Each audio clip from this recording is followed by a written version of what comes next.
Ձեզ հարգելի հայրենակիցներ, եթերում ազգային հայեցակարգ հաղորդաշարի 2022 թվականի առաջին հաղորդումն է և մեր տաղավարի հյուրն է գրող հրապարակախոս հասարակական գործիչ Ռուզաննա Ասատրյանը։ Բարև ձեզ տիկին Ասատրյան։ Տիկին Ռուզաննա, այսօրվա ներքաղաքական ծանր իրավիճակում, ապազգային իշխանությունների վարքագծի իրավիճակում կարծես մեր հասարակությունը հիպնոսացված է և ոչ այնքան ակտիվ վիճակում է գտնվում։ Արդյոք այսօրվա հայ հասարակությունը ճանաչում է իր ինքնությունը և գիտակցում է արդյոք, որ մենք կանգնած ենք լինել-չլինելու եզրագծին։ Ես կարծում եմ, որ հասարակությունը իսկապես ընդարմացած վիճակի մեջ է, որովհետև հաճախ իմ գրառումներում ես ասում եմ, թե երբ պետք է դուրս գանք թմբիրից, այս թմբիրը ուղղակի մեզ պահում է մի հարթակի վրա, որը երբ որ նայում ես, դու չես հասկանում դու քո հայրենիքում ես, թե որտեղ ես։ Այո, մեր հասարակությունը կասեի, որ շփոթված է նայում։ Ինչու՞, որովհետև դեռ 90-ական թվականների ողբերգությունից չազատված, դեռ շիրմաթմբերը դեռ թարմ էին, այդքան էլ երկար ժամանակ չէր անցել, բացի դրանից հաճախակի էին հայոց բանակից եկող տխուր լուրերը, հաճախակի էին բերում սպանված երեխաներին, մենք գտնվում էինք սողացող պատերազմի մեջ։ Ընդամենը 16 թվականի ապրիլի 2-ին սարսափելի պատերազմը եղավ, որտեղ մենք կորցրեցինք 124 երիտասարդների։ Այսինքն հայ հասարակությունը չի կարողանում շունչ քաշել, լինելով շրջապատված գիշատիչ պետություններով, որոնք այս մի բուռ մնացած հայությանը կարծես թե այս էլ չեն ուզում, այս փոքրիկ տարածքներ չեն ուզում, որ հայ ժողովուրդը այստեղ կարողանա իր կեսակերպով ապրել աշխարհում որպես հայ տեսակ, հայերիս անverջ դնում են ողբերգական վիճակների մեջ, որը բերում է մի հոգեբանություն, ոչ թե լավի տրամադրություն ունեն, այլ այդ հոգեբանությունը առաջացնում է անտարբերություն, առաջացնում է աշխատանք չանելու, գործ չանելու ինչ-որ նման մի բան և օրվա ապրուստով ապրող մարդիկ են դառնալու։ Իսկ այստեղ ազգը գոյություն չունի։ Ազգը այս կերպարի մեջ չի կարող իր ծաղկումն ապրել, իր երազանքների ետևից գնալ, ունենալ մեծ և հզոր Հայաստան, նամանավանդ, երբ որ ազգը կառավարում են այն անձինք, որոնք ազգային գաղափարախոսություններից կիլոմետրերով հեռու են։ Այլ խնդիրը սրանում է կայանում։ Իսկ վերջերս ընդամենը 44 օրյա այդ պատերազմը ընդամենը 1 տարի առաջ տեղի ունեցած, դա եկավ և գլխեց մեր ժողովրդի հետ ողբերգությունը, որովհետև արդեն կարծես թե մենք 91-ական թվականներից մենք մեր ողնաշարը հայը չկարողացավ պահել էր արդեն, ես ասացի, վերջապես հայը մորթվող, տապակվող, այսպես խեղճացած վիճակից գլուխը վեր բարձրացրեց, բայց ահա 44 օրյա պատերազմը կազմակերպված ավանտյուրան հայ ժողովրդի նկատմամբ, որովհետև ամբողջ աշխարհը, ինչպես 15 թվականին առաջին համաշխարհային պատերազմի ժամանակ, 44 օրյա պատերազմի ժամանակ աշխարհը լուր էր։ Ոչ ՄԱԿ-ը, ոչ Եվրամիությունը, ոչ մեկը որևէ բան չարձագանքեց։ Այսպիսի պայմաններում նաև գենոցիդ ապրած ազգը, որի մեջ արդեն կոմպլեքսավորված ինչ-որ բաներ կան, նա չի կարող պատահի, որ այդ ազգը այս օրերին այդպես այն զվարթությունը, որ վերջին շրջանում ես տեսնում եմ, այդ պահերի մեջ լինի։ Սա էլ է այֆորիա, որտեղ հայոց ազգը ինքը պետք է իր ունեցածի մեջ իր հետ կատարվածի եւ այն անելիքի, որ պիտի արվի, դրա մեջ լինի շատ չափավոր եւ մտածված, որտեղ մենք, ասում եմ, շրջապատված ենք գիշատիչ պետություններով, որոնք շրջափակելով 100 տարի Հայաստանը շրջափակելով, զրկելով մեզ լայն առևտրի, լայն տնտեսական գործունեություն վարելուց, ոչ միայն մեզ պահելով աղքատության մեջ սեփականացրեցին մեր ազգային ունեցվածքը, այլև սեփականացրեցին մեր ազգային մտածողությունը։ Ահա սա է խնդիրը։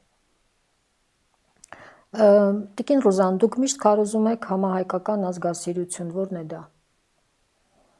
Համահայկական ազգասիրություն, այո, հայերիս մեջ կարծես թե այդ ազգասիրությունը կա, երբ որ որևէ դժվար դեպք է տեղի ունենում Հայաստանի հետ կապված, ամբողջ հայ ժողովուրդը ոտքի է կանգնում։ Այս ոտքի կանգնելու, ազգը չկորցնելու, ազգին հովանավորելու, հովանի լինելու երևույթը գալիս է մի տեսակ մեր հին ազգային, այսպես կապվածությունից, որ հայերս եղել ենք ընդհանրապես ազգը մեկ մարմին է, մեկ օրգանիզմ է։ Եթե օրգանիզմի մի հատվածը ծանր վիճակում է կամ Այո, ամբողջ օրգանիզմը արձագանքում է դրան։ Արձագանքում է։ Այդ հավաքականությունը սակայն պետք է շարունակել։ Այդ հայրենասիրությունը, մեծ հայրենասիրության մասին ես հաճախ ակնարկում եմ նրա համար, որ մենք պետք է հաշվի չառնենք, մեկը հնչակ է, մեկը դաշնակ է, մեկը չգիտեմ հանրապետական է, մեկը ՔՊ, չգիտեմ ինչ 126 կուսակցություններ են, որոնք ցավոք սրտի 126 կուսակցություններ են, որոնք մտածում են միայն իրենց կուսակցական շահերի մասին, ոչ թե մտածում են թե ինչպես անել, որ հայոց ազգը ապրի տնտեսական զարգացում, հզորանա հայոց բանակը, մանավանդ այս պատերազմից հետո այս խնդիրների մասին պետք է ավելի մեծ առումով մտածել, այսինքն տարբերություն չդնել, կրոնական տարբերություն չդնել, ես չգիտեմ, բազում խնդիրներ կա, համահայկական, այսինքն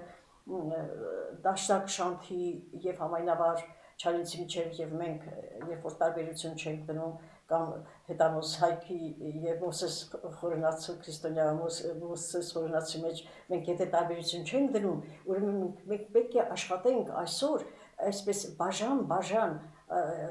իրարից անկախ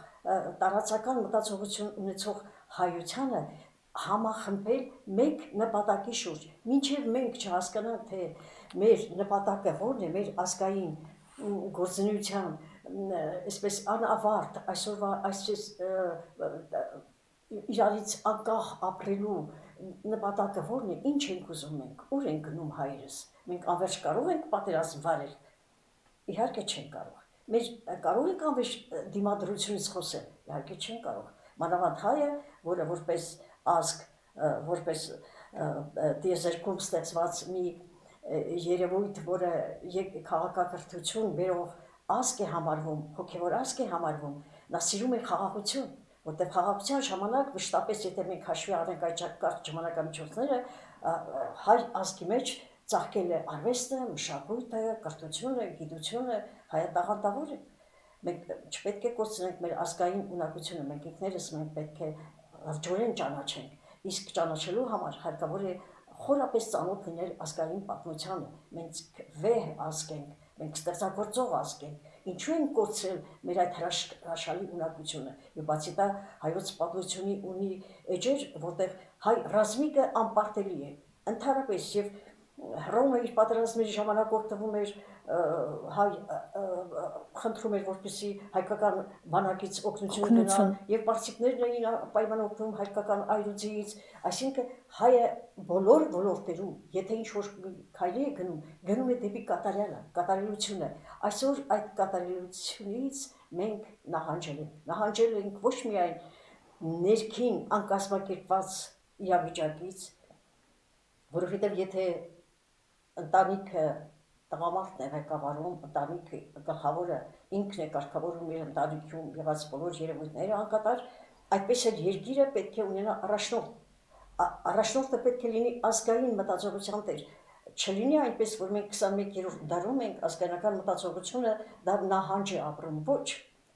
եթե ազգերը, խոսքը միայն հայ ազգի մասին չի, եթե ազգերը իրենց ազգային ինքնությունը չկարողացան պաշտպանել, իրենք չեն կարող երկար գոյատևել, որտեղ ազգ գաղափարախոսության մեջ մտնում է ազգի առաքելությունը, նրա պարտականությունը եւ նրա հավիտենականություն, հավերժություն գնալու կարողությունը։ Արդյոք մենք այսօր պաշտպանում ենք մեր հավերժություն գնալու ճանապարհը, այս դրա մասին մենք պետք է մտածենք։ Եվ այստեղ ամենակարևորը այն մեծ տիեզերական սերն է, դա Աստծո սերն համարում, տիեզերքի սերն են համարում, այդ սերը նորից պետք է ետ վերադառնա հայերիս մեջ։ Մեզ ամենքից պետք է հասկանալի լինի, որ եթե մենք չկարողացանք համախմբվել ձեռքի տալ պաշտպանել իրար, անկախ ամեն ինչից, թե մենք որտեղ ուզում լինենք, հայկական ինքնությունից հեռու գտնվող անհատը, որտեղ էլ որ լինի, նա իր մեջ պետք է պարտավորություն վերցնի, որ ինչ էլ որ ինքը անում է, ինչպիսի պաշտոն էլ որ ինքը ունի, ինչպիսի հարստություն էլ որ ունի, նա ազգային ունեցվածքից, ազգայնությունից հեռու չպետք է տանի այդ բոլորը, դա պետք է մտնի ազգային զարգացման ծրագրի մեջ, մենք պետք է ունենանք մեկ ազգային զարգացման հենք, դա մեր ամբողջ հայ ազգի հնարավորությունների, միջոցների մեկտեղ կուտակումն է, մեկտեղ ներդնում է ազգային հետագածրագրերի մշակումը, որովհետև այնինչ ես ասացի, դա հետագայում դառնում է, ընդունում է ազգի կողմից եւ վերածվում է ազգային ծրագրի։ Եթե մենք չունեցանք ազգային ծրագիր, պետք է նախ ունենանք այդ գաղափարախոսությունը։ Ինչ ենք մենք ձգտում, ինչ ենք ուզում գնալ։ Այսքան այս ամեն ինչը կատարվեց, այսքան զոհեր մենք տվեցինք։ Միթե այս զոհերը հենց այնպես զոհվեցին, չէ՞ որ նրանց մեջ հայրենիք էր նստած։ Բոլորը հանուն հայրենիքի։ Այո, հանուն հայրենիքի գնացին մեր տղաները։ Գնալը դա մտնում է հայկական գաղափարախոսության մեջ, ամեն ինչ կարող ես դու անել, բայց նվիրումը ազգի նկատմամբ չունենաս, իսկ եթե նվիրումը դու չունեցար, դու չես կարող հայրենիք պահել։ Այսօր այդ նվիրում ունեցողներին մենք չունենք, մենք փնտրում ենք մեր շուրջ բոլորը, տեսնում եք ինչ կատարվեց այս 44 օրյա պատերազմից հետո, պարզվեց, որ մենք շրջապատված ենք դավաճաններով, ուղղակի ես զարմացած մնացի, միթե սա այն ազգն է, որի դուրս տրնեմ ես եւ դուք եք, այսպես չի լինում, հայ ժողովուրդը այդ դավաճանները չունի, այդ դավաճանները ներմուծված են, այդ դավաճանները նախապես պատրաստված են եւ պատրաստվեցին տարիների ընթացքում, պատրաստվեցին այն հայերից, որոնց արյան մեջ ես համոզված եմ, որ անպայման խառնարյունությունը կա, իսկական հայը մաքուր ասնիվ հայը, նա չի կարող դավաճան լինել, այո, ոչ դավաճանել եւ ոչ էլ հայրենիքի նկատմամբ նույնիսկ մեկ բացասական խոսք արտահայտվել եւ ոչ էլ դրոշ ծածանելով փողոցները շրջել եւ գոռում գոչյուններով վարկաբեկել իր ողջ ազգային ունեցվածքը, ողջ ազգային արժեքները, վարկաբեկել իր ազգին չի կարելի, անգամ մեր վատը, այն վատը, որ մենք ունենք այսօր, այդ վատը մենք իրավունք չունենք համայնական ձևով ցուցադրելու, որտեղ շատերին թվում է, որ իրենք այդպես վարկաբեկում են հայոց ազգին, որ հանձնեցին Արցախը, հայերս Արցախ չենք հանձնել, հայերս չենք պարտվել, դա քաղաքական հրամաներ աշխարհի խոշորների կողմից, որոնք կազմակերպված ձևով ամեն մեկը այստեղ, ինչպես ասում եմ, առաջին համաշխարհային պատերազմի ժամանակ ունեին բոլորը իրենց խնդիրները Հայաստանի հետ։ Եվ նրանց դիրիժորը, ես բացի եմ ասում, անպայման Անգլիան էր։ Այո, British Petrol-ը, որովհետև մենք գիտենք, թե ինչպես են նրանք դողում դրա համար եւ ինչեր արեցին այս պատերազմի ընթացքում, ինչպես օգնեցին թուրքերին, եթե ուզենային նրանց թուրքերի ձեռքը կպահեին, բայց ով պահեց, ոչ ոք։ Ալիևը ասաց, վերջին հայտարարությունը ես բոլոր նրա ելույթները լսում եմ, որ այդ պատերազմի ընթացքում ով բռնեց մեր ձեռքը, ես հիմա էլ ինչպես որ ուզենամ, եթե հայերը հանկարծ դուրս գան ինձ, ես նորից ուժով, զենքի ուժով կանեմ այն, ինչպես որ պահանջում է իմ երկրի, իմ պետության շահը։ Այսինքն Ալիևը արդեն համարձակվում է այդպիսի հայտարարություններ անել։ Իսկ Ալիևը ով էր, որ այդպիսի հայտարարություններ աներ։ Այո, Ալիևի թիկունքում կան մարդիկ, որոնց համար ձեռնտու է հայկական ամբողջ այս գործոնը, Հայաստանի այս փոքրիկ տարածքը։ Դրա համար հայերս պետք է որ այս բոլորից մեծ փորձ ձեռք բերենք։ Մենք իրավունք չունենք կորցնելու մեր բասկի ուժը, մտքի ուժը, մեր հավատը մեր վաղվա օրվա նկատմամբ բացարձակ իրավունք չունենք։ Մենք հրաշալի սերունդ ունենք այսօր։ Միատնայեք ինստիտուտներում, համալսարաններում այդ երիտասարդությունը, փայլուն երիտասարդությունը եւ շատ խելացի։ Մենք աշխատենք դաստիարակել այդ երիտասարդությունը։ Այս ամբողջ սխալը եկավ նրանից, այս պարտությունը, այս դավաճանությունները, այս սողանցքը, որ բացվեց, այս խոտոր, այս պարտության սողանցքը, այդ ամբողջը եկավ նրանից, որ 91-ից 94 թվականների հեղափոխությունից հետո այդ սերունդը չնախապատրաստեց նոր սերունդին։ Մենք պետք է անպայման յուրաքանչյուր փուլ, երբ որ գալիս է եւ մենք այդ փուլը ավարտում ենք մեր ներսում։ Տեսեք հիմա այդ պատերազմը վերջացավ, այս 44-ը ոչ թե վերջացավ, այլ դադար եղավ Դադար շուտ։ պատերազմը, այո։ Այս դադարից հետո մենք շատ արագությամբ պետք է վերականգնեինք մեր բանակը, նրա մեջքը պետք է շտկվեր։ Ճիշտ է, քայլեր արվում են։ Հիմա ես չեմ կարող ասել թե ինչպես, բայց քայլեր արվում են, բայց շատ արագությամբ պետք է այդ ամեն ինչը ճշտել, վերականգնել, ոչ մի շշուկ նույնիսկ բանակից չպետք է գար հայ հասարակությանը, որ այնտեղ ինչ-որ թերություն կա, որպեսզի ազգը իր ոգին պահեր, ոգու ուժը, ոգու եւ արյան ներդաշնակությունը մենք պարտավոր ենք պահպանել հայերս, որովհետեւ մենք կանգնած ենք անverջ կորսվելու, անverջ տարած տալու, զավակներ տալու, գերը կորցնելու ցավալի խնդրի առջև։ Այս դրա համար հարգելիներ, սիրելի հայ ժողովուրդ, մենք բոլորս պետք է անպատճառ հասկանանք, ճանաչենք ինքներս մեզ, ինչ է կատարվում մեր հետ, ինչ ծրագրեր ունեն մեր հարևանները, արդյոք մենք կարող ենք թուրքերի հետ բարեկամություն անել։ Այ դրա մասին երբեք չպետք է մոռանալ։ Մենք ունենք նաև արտիական խնդիրներ, բացի նրանից այդ թեմաներից, որոնց մասին ես խոսում եմ, ազգայնական թեմաներից, որովհետև դա թիվ 1 խնդիրն է մեր բոլոր գալիք հաղթանակների։ Եթե մենք չունեցանք ազգային մտածողություն, մենք մշտապես կապրենք գաղութային վիճակում։ Գաղութացվեցինք, կձուլվենք, ասիմիլյացիայի կենթարկվենք եւ կկորչենք։ Ինչպես որ 450,000 քառակուսի կիլոմետրից այսօր մեզ մնաց ընդամենը 29,000 քառակուսի կիլոմետրը, որը դարձյալ սեղմում են, դարձյալ փոկում են մեզանից, այդպես էլ վաղը մյուս օրը ես Աստված մի արասե, ես այդ մասին բնավ չեմ էլ մտածում, ես հավատում եմ իմ ազգի բազգին, նրա ոգուն, նրա մտքի հզորությանն ու ուժին, ես կարծում եմ, որ մենք կհամախմբվենք եւ կքայլենք առաջ, մենք կհզորացնենք Հայաստանը։ Առաջարկում եմ կարճ դադարով ներկայացնենք մեր կարգախոսները, այնուհետև շարունակենք մեր զրույցը։ Հարգելի հանդիսատես, դիտեք մեր կարգախոսը։ Ինչպիսի պետություն է ուզում ունենալ հավաքական հայ ժողովուրդը։ Պետք է ժողովրդին հետ վերադարձնել անիրավականորեն եւ ապօրինի կերպով օտարված ու մասնավորեցված նրա սեփականությունը, որն ամրագրված է Հայաստանի Հանրապետության անկախության հռչակագրով։ Պետությունը, որպես կառավարման գործիք, չի կարելի թողնել վարչաօլիգարխիկ կլաններին, այլապես հայ մարդը Հայաստանի Հանրապետության քաղաքացին իր երկրում քաղաքացի չէ, այլ հպատակ է։ Երկրի ռազմավարական նշանակության միավորների եւ ոլորտների մենաշնորհային պատկանելիությունը տեղական կլաններին կամ օտարերկրյա ընկերություններին Հայաստանը դարձնում են սուվերենությունից զուրկ տարածք։ Միացիր համահայկական ազգային համաձայնություն շարժմանը։ Շարունակում ենք մեր եթերը։ Տիկին Ռուզան, Գարեգին Նժդեհը ասում է ներցեղային բարոյականության մասին, ինչ է դա։ Այո, Գարեգին Նժդեհը նաև ասել է, որ եթե տվեք ինձ ներցեղային բարոյական արժեքներին տիրապետող մեկ սերունդ, եւ ես կապահովեմ հայ ժողովրդի տարածքները ապրելու հնարավորությունը այս արևի տակ։ Այսինքն, ինչպես քիչ առաջ ես նշեցի, ազգային խնդիրը այստեղ ազգային բարոյական արժեքներին է վերաբերվում։ Տեսեք, Հայաստանում որքան են խառն ամուսնությունները։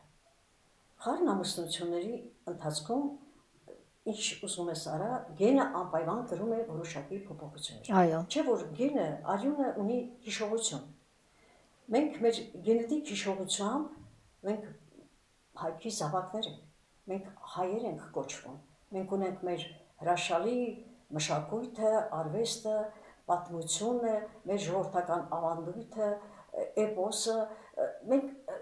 մեծ պաշար ունենք, արվեստի ու մշակույթի մեծ պաշար ունենք, գիտական պաշար ունենք մենք, եւ դա մեր արյան մեջ է։ Խառն ամուսնություններից գալիս է փոփոխություն։ Այսինքն այն հայտարարան, որը կարող էր պատրաստի դաշտում իր կյանքի գնով, արյան գնով հայրենիքը պաշտպանել, շատ հնարավոր է այդ բարակայում այն զույգի մյուս գենի պասիվությունը նրան դա թույլ չտա։ Այսինքն խառնամուսնությունները մեկ, երկրորդ, հայերս բաժանված ենք երկու մասի, մի մասը դեպի արևելք, մի մասը դեպի արևմուտք։ մի մասը սպասում է, թե երբ պետք է green card շահի, որ երեխաների Մեկնի։ մեկնի Ամերիկա, մյուս մասը սպասում է, որ դառնա Ռուսաստանի քաղաքացի։ Ես չեմ տեսնում այն զգացողությունը, այն հայկական մտածողությունը, որ ասի սա իմ հայրենիքն է, ես ոչ միտեղ չեմ գնա։ Որտեղ են այն հայերը, որոնք պետք է ապրեն Հայաստանում եւ հզորացնեն այս երկիրը։ Հողը եթե դատարկվեց, հողը ազգինը չէ։ Այս սա է խնդիրը, որ պետք է մտածել երկիրը սիրել, հողը սիրել, մտածել, որ սա քոնն է։ Ճանաչում է արդյոք հայը իրեն։ Իհարկե չի ճանաչում։ Հայոց պատմությունը մանավանդ այս վերջի 2-3 տարիներին պատմության նկատմամբ կարծես այսպես եղան մարդիկ, որոնք գնացել էին Թուրքիա, չգիտեմ ինչ անելու եւ եկան այստեղ պատմության դասաժամերն էին կրճատում, կարծես ես զարմացած մնացի, ինչպես կարելի է յուրաքանչյուր հեղափոխությունից հեղափոխություն, ուրեմն ազգայնականությունը սկսեց մարել։ Ինչպես 91-ից 94 թվականներին, դրանից հետո հայկականությունը ոչ միայն երկշերտվեց, առաջ եկան հարուստներ, հարուստներ եւ ծայրահեղ աղքատներ, որտեղ այդ պայմաններում ազգայնականությունը մարում է, հեռանում է, երբ որ անձը գիտի, որ ինքը գնացել է պատերազմ, Արցախյան պատերազմ, ինքը կռվել է, կորցրել է իր հաշմանդամը, իր մարմինը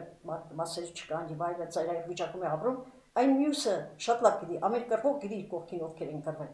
Չեն բացասական, բայց բոլորը անգիր գիտեն։ Իսկ նա, ով չի կռվել, նա ապրում է լիանատար տիրոջ նման, բայց ինքը ուրվահացի փոխհասիվ է վաստակում։ Հասկանալի, այսա արդեն կոտրում է այդ հայկական այդ հավասարակշռությունը, ազգային ընդհանրությունը, մտածողության ընդհանրությունը կորցնում է։ Դրա համար ասելիքս դա է, որ անպայման Նժդեը, այո, Նժդեը հրաշալի մի խոսք ունի, որտեղ ասում է, շատ գերազանց է, հայրենիքներն ապրում են հայրենասիրությամբ եւ կործանվում հայրենասիրության պակասից, այդ հայրենասիրությունը մեր միջից չպետք է պակասի։ Խնդիրը սա է, այսօր արդյոք կա, հիմա որոշ մարդիկ կարող են ասել, եթե այդ հայրենասիրություն չկար, ապա որտեղից գոյացավ եղավորը։ Այդ տղաները այն սերունդն էին, որոնք ծնվեցին 94-95 թվականներին, այն գենը, որ արտնացավ այն ոգևորությունը, այդ ոգևորության ծաղիկն էին, այս քաջերը, այս հերոսները, այս տղերքի մեջ իսկական հայրենիքներ։ Դրա համար ես ահավոր խորտ ցավ, անդառնալի ցավ եմ ապրել դրա համար, որտեղ սա մեր ապագան էր, որի վրա աշխատում են դրսի գործակալները, աշխատում են ներսի ապազգային հայերը, որովհետև սրանց մեջ Աստված չեն ճանաչում։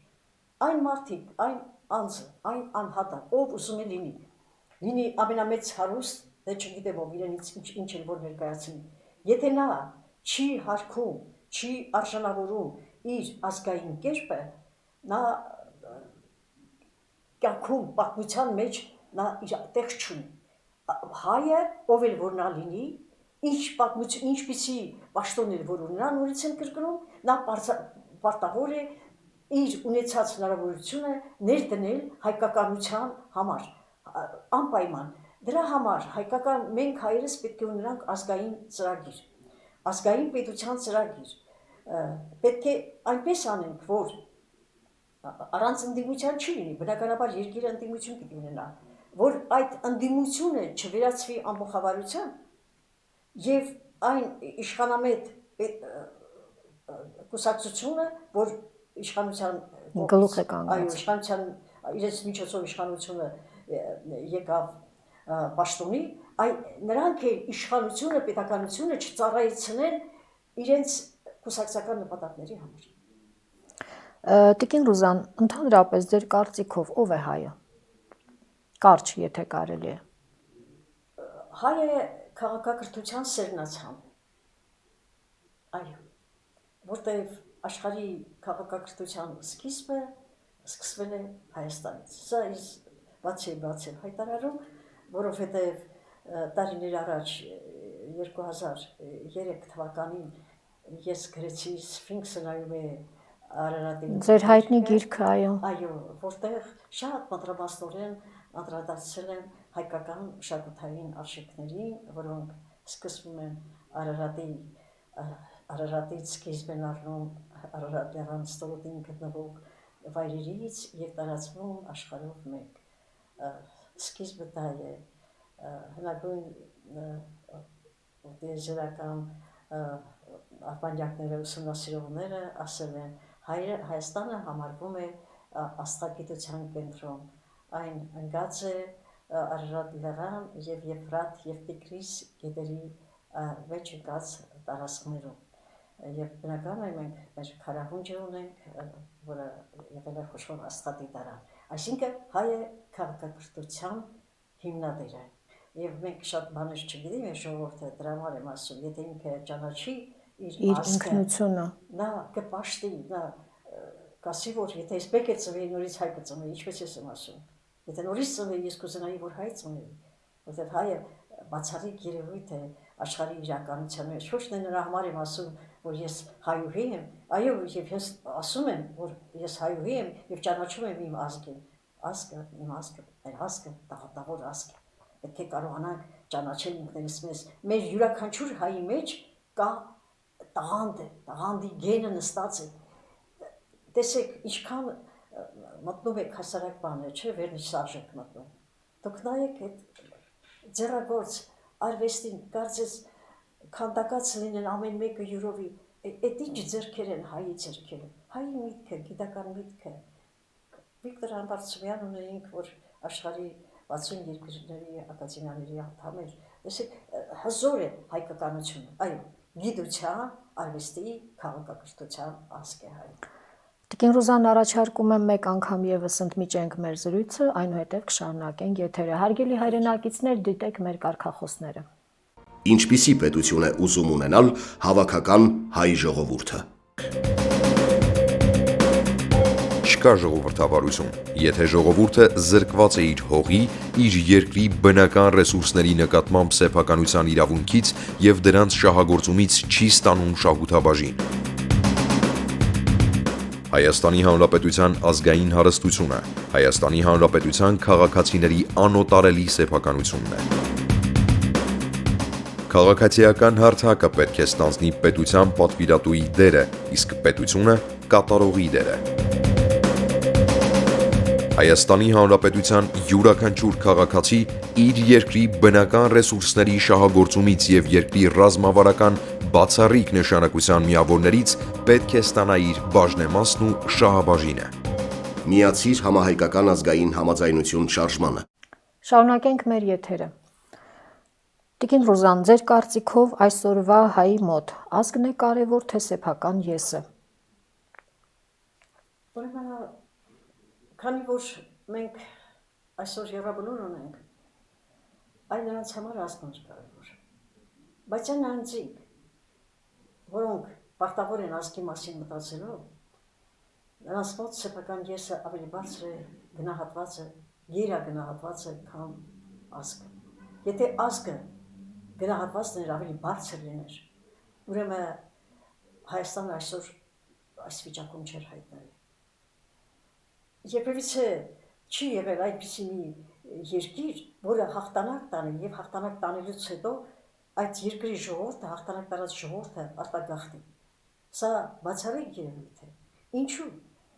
Որտեւ հաղթանակ տանելուց հետո